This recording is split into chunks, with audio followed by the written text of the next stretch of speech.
There's another kind of war that most of us are quite aware of.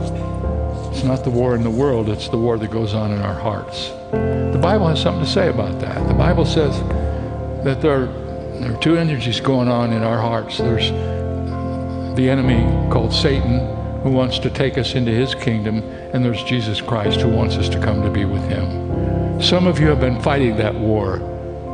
You know you should be a Christian, but you just keep being pulled back into the world. God created you with a space in your heart that belongs to God alone. Until you allow him to have that place and occupy it, you will always be at war. But you don't have to. You can make peace with God. Have you ever heard people say that? Have you made your peace with God? You can make peace with God today, and that war can be over.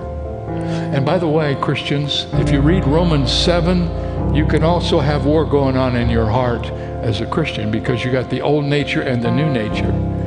War is something that happens in our hearts. Until we place Jesus Christ on the throne of our hearts, we will always be at war with God.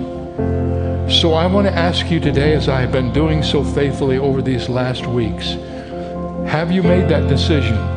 Is Jesus Christ now on the throne of your life? Or are you running the show? I can tell you what it's like if you're running the show. You don't want to go that way.